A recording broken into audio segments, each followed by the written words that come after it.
Oh boy, ladies and gentlemen, it's a whole new world for the ICBA, the Independent Contractors and Businesses Association.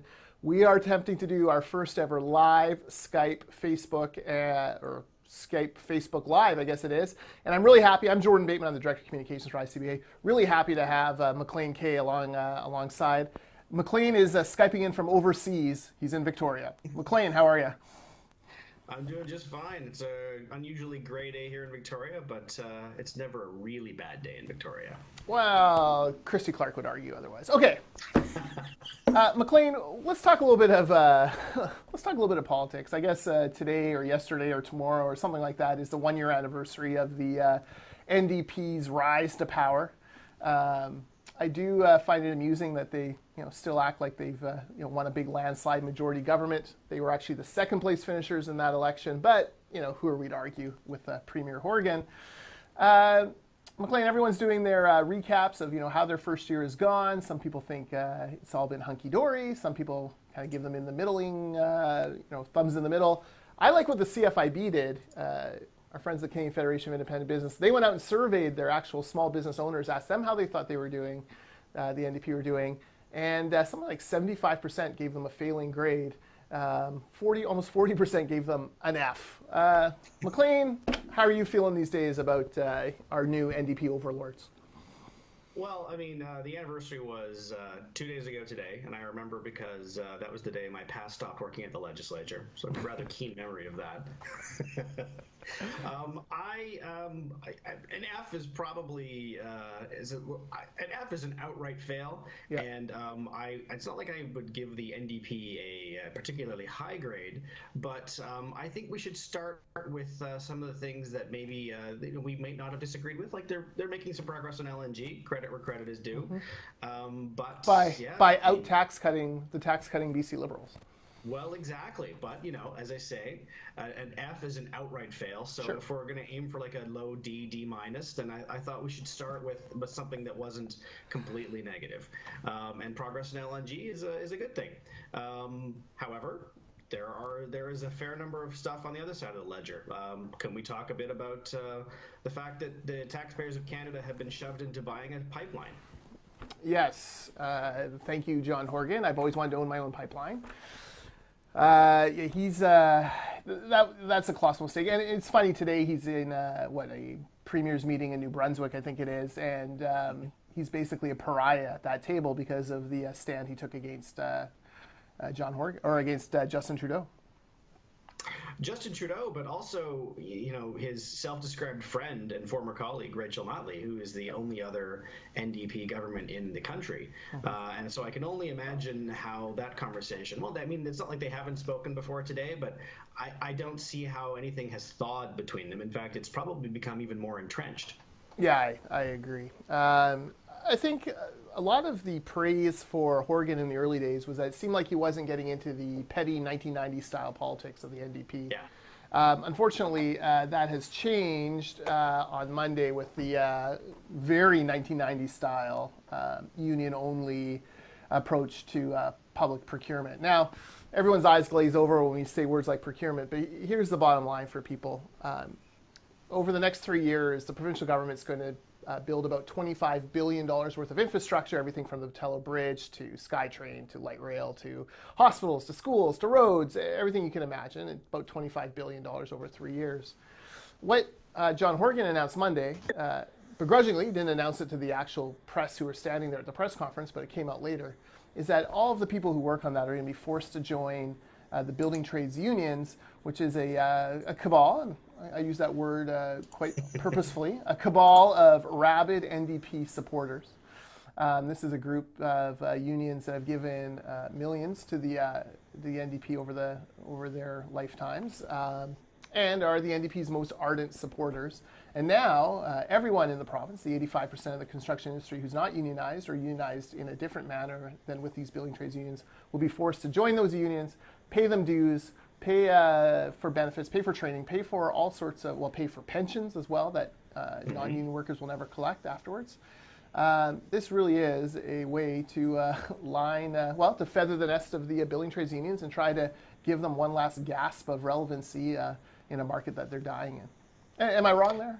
Am I just too Not bitter? wrong at all. I mean, my initial reaction was you can look at this in two ways. And the first is even the NDP acknowledged this is going to cost more, just across the board. And we have examples of this from the way they handled things in the 90s. Things like the Inland Island Highway project here in the island was something like, and you'll correct me, you'll know the figures better than I, but a third, 33%. Actually, closer to 40. Closer to 40, yeah. There you go. But that is bad. But the thing that I find personally really galling is that if I want to work on a project like the Patello Bridge or God willing the Massey Tunnel replacement, I am being compelled to not only join a union, but an NDP government approved union. Mm-hmm. As I said on Twitter, this is some Banana Republic stuff. Yeah. This is the kind of thing that opponents of the NDP have often claimed they would do, and it would be called a straw man. Oh, that would never happen. I mean, you said it was back to the 90s, but really this is an idea out of the 60s. Mm-hmm. The idea of being compelled to join a government-approved union is I can't put it any better than Banana Republic stuff. Yeah, it's really disappointing, and we should note, ICBA, we are not anti-union. In fact, many of our members are unionized through, well, frankly, different unions than the building trades unions, the ones blessed by the NDP.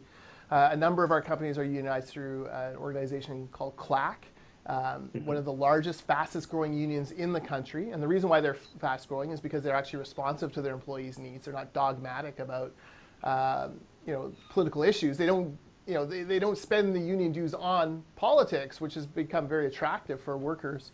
There are many great boilermakers and iron workers and folks in the building trades who don't support the NDP but are forced to pay union dues and see millions flow to the NDP.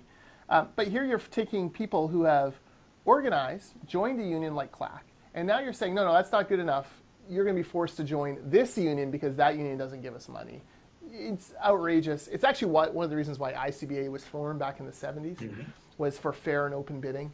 There shouldn't be government should not be giving a monopoly to 15% of the construction industry to build billions of dollars worth of taxpayer projects. So yeah, it's been a busy week here at ICBA because this is one of our foundational things. If you boiled ICBA's formation and reason for being down to two things, it would be fair and open bidding, and it would be secret ballots and union certification votes. Escaping the pressure from either side on workers to either unionize or not, but allowing them to have this secret ballot like you do in every democracy. Those are the two core DNA issues that wind together and formed ICBA back in the 70s. And unfortunately, it seems like every 20 years or so we elect an NDP government in this province, and we're forced to remind ourselves of the. Actually, W.A.C. Bennett had a quote that, every once in a while British Columbians have to touch the hot stove of NDP socialism to remember the pain and then send them to purgatory for another 10 to 20 years. I mean, I'll be honest. This move surprised me. I did not think that they would do this. I mean, you might call me naive, and you probably are about to, but I had a higher opinion of John Horgan than this. I thought that, to be quite honest, he knew better, because you mentioned the secret ballot for union certification, and that's an interesting issue because that idea has been floated again recently as well. Mm-hmm. And one of the reasons we know this is that Andrew Weaver has spoken about it, and he's spoken about it in a he's been very firm, almost unusually firm on this, saying it was, I think, quote, non-negotiable. Yeah.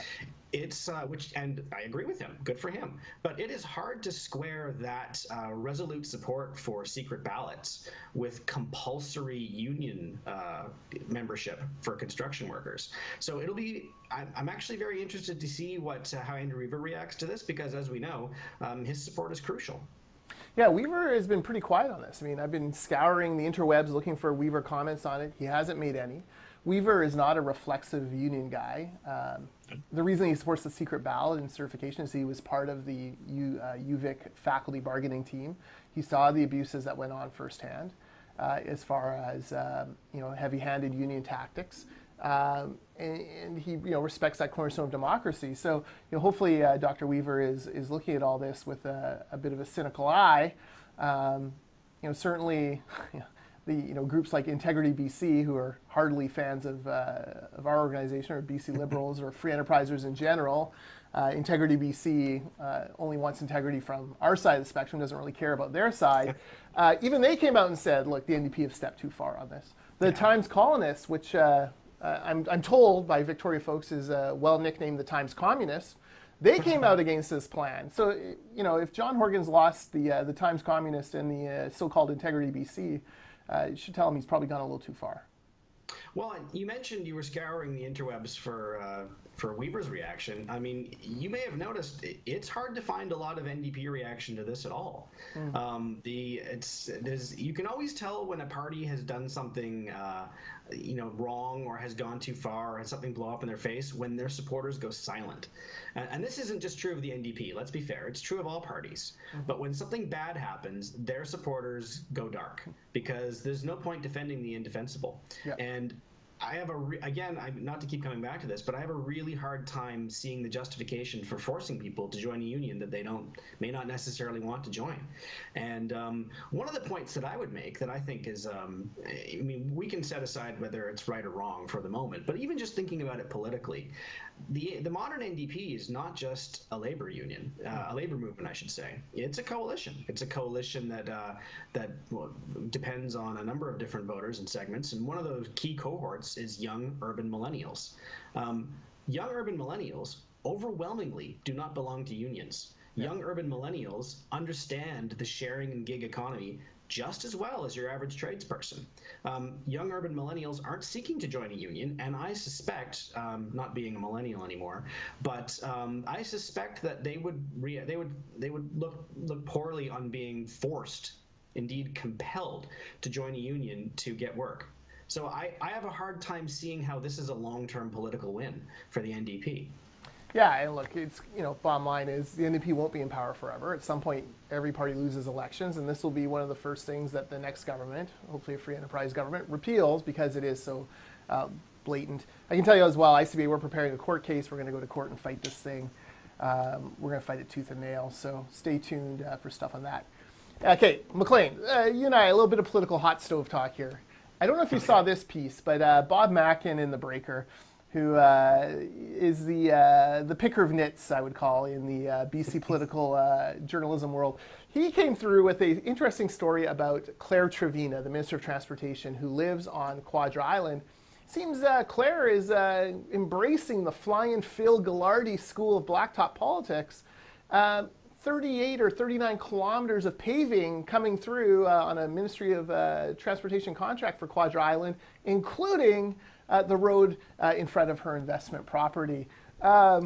This is classic. Like Flyin Phil would be blushing at this kind of blatant blacktop local politicking, don't you think? I'm going to be honest with you. I had not read that. I don't often read that publication, but that is interesting to me.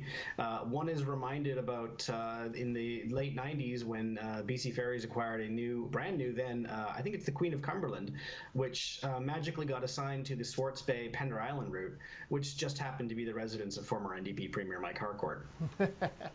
You gotta love it. It's what's the old saying? All politics is local. Tip O'Neill taught us that.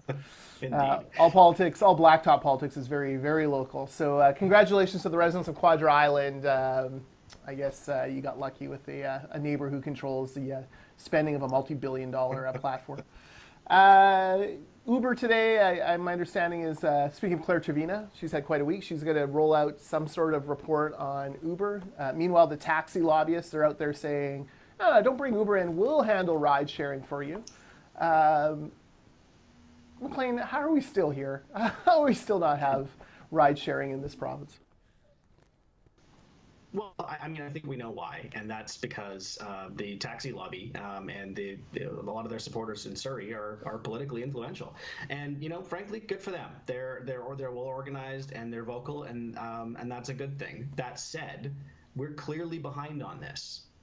We are clearly a couple steps behind, not just the rest of Canada, but the rest of the developed world. And eventually, we need to come to a solution. And the government that I was a part of, we kicked the can down the road too. And so I think we're equally guilty. But the NDP talked a really good game on this, and it's time to at least show that they have a plan to move forward. The taxi industry wants to handle ride sharing. I don't see that's viable, but great, show us a plan. I would be very curious to see what Minister Trevena comes up with, and maybe I'm being naive again, but I'm hopeful. It would be nice to take a step forward.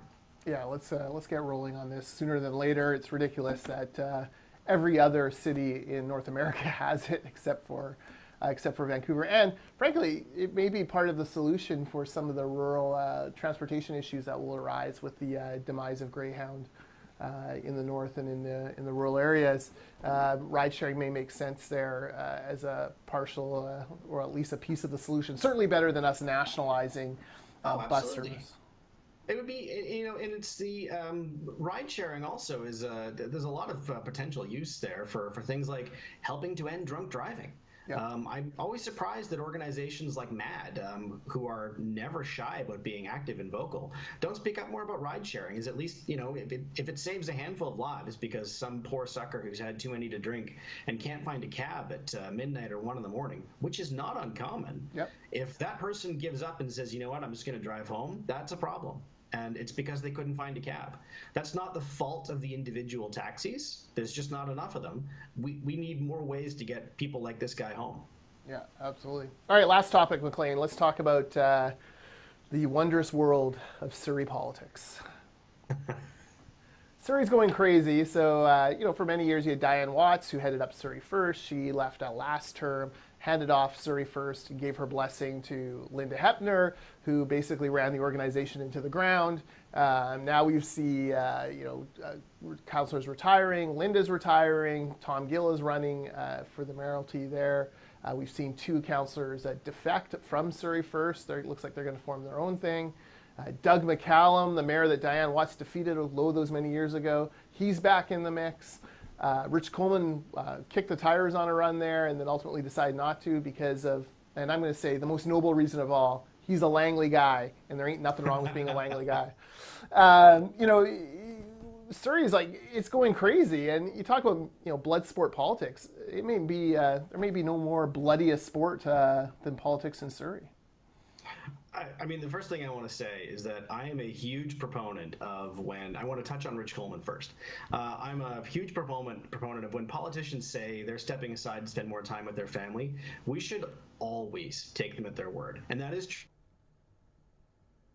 true of politicians, as you know, and as anyone who spent some time around the legislature or parliament or any city hall, politics is tremendously demanding, and it can be like getting kicked every once in a while. And so if Rich, who's had a very long career, whenever you think of him, serving the public in government and now in opposition, if he's deciding that he wants to spend more time with his family and his grandkids, we should respect those wishes. Let me just add something to that, Maclean, because I think there is skepticism about that on Rich, around Rich. And look, I've known their family for a long time, and here's the truth of the situation. For 16 years, the man was a senior cabinet minister in the province of British Columbia. He worked 70 hours a week on trips, out and about. He sacrificed a lot in those first few years. His kids were still, teenagers, and then grew into adulthood. He missed a lot there. But he was serving the public good, and that's a key thing for them. That is a core value of their family. Now he's at the back end of his career, and after 16 years of 70-hour work weeks, he's in opposition.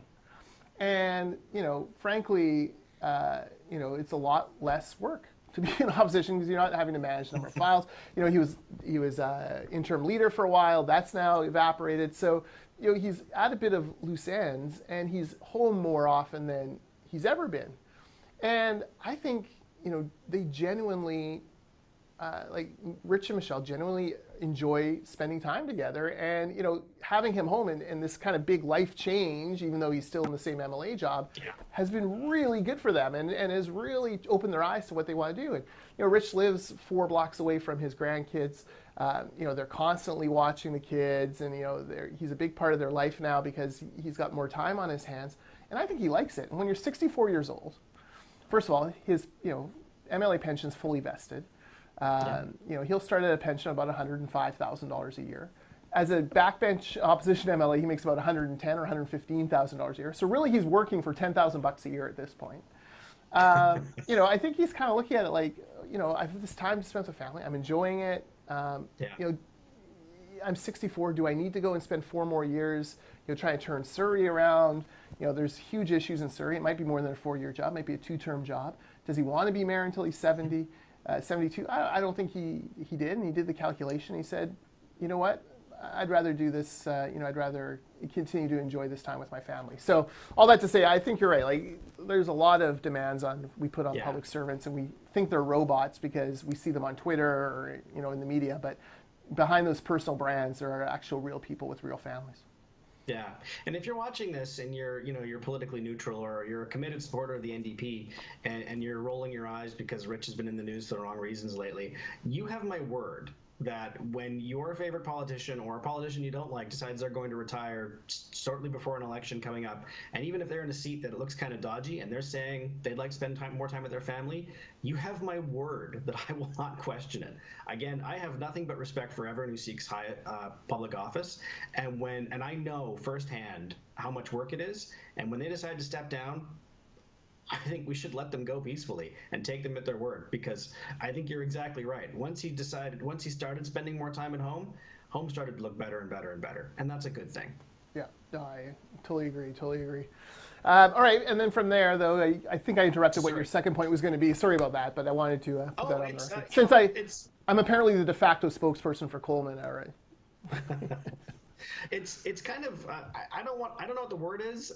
I want to say amusing, but really it's not. It's kind of disconcerting to watch. Surrey is supposed to be smarter than Vancouver, and they're watching all the chaos taking place in Metro Vancouver, and Surrey's thinking, "Hey, we want in on that action." Hold my beer, Vancouver. Yeah.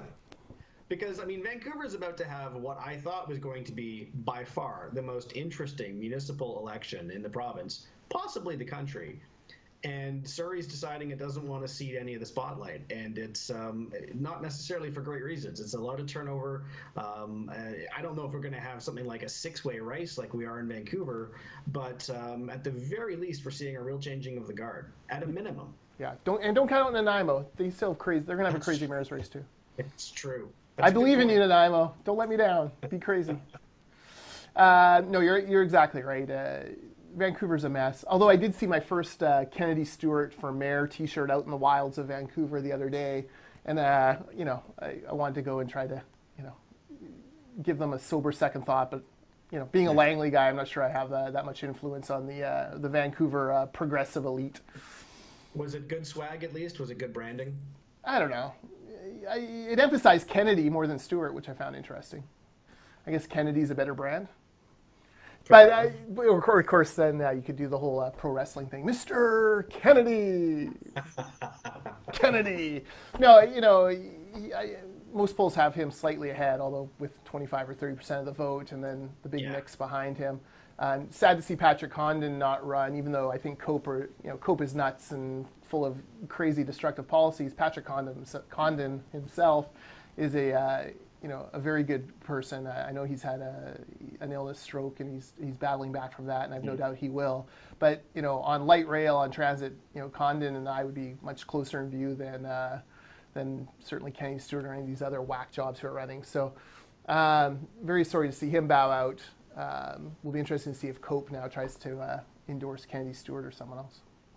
To my count, and you'll correct me, there are either 5 or 6 quote-unquote legitimate candidates. There's probably a few more that are also running. But, one is reminded of when Naheed Nenshi was first elected in Calgary.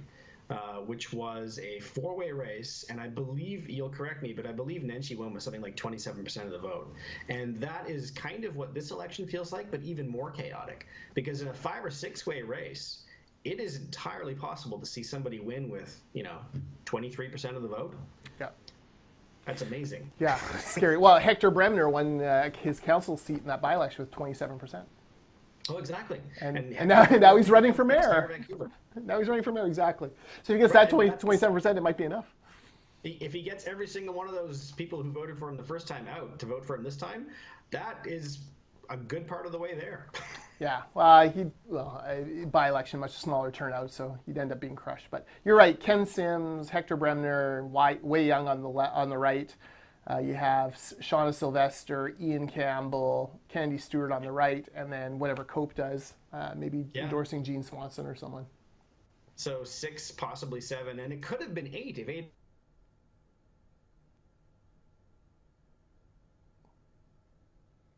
Oh, I have Adrian Carr had run then. Yes. Yeah, and Adrian Carr probably would have won. I think she would have been the one to win.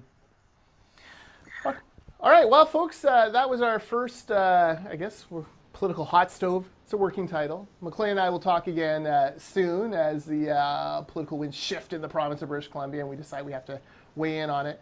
We're also going to try to come up with a more formal format for this, and maybe in the fall do this a couple times a week, where maybe a little bit shorter, talk political issues, see what's happening. So I know Maclean's working on a big project for the fall. It's super exciting. Can't wait to see it surface. But no spoilers yet, but stay tuned. We'll be promoting the heck out of it because we think it's going to be a big game changer here in British Columbia. Maclean, have a great weekend. Or what is it, Thursday? Is it too early, Doc? Thursday. I'm not signing off yet. Okay, all right. Keep working for another day and a half and then have a good weekend. And folks, we will talk again soon. Take care. We will. Thanks very much.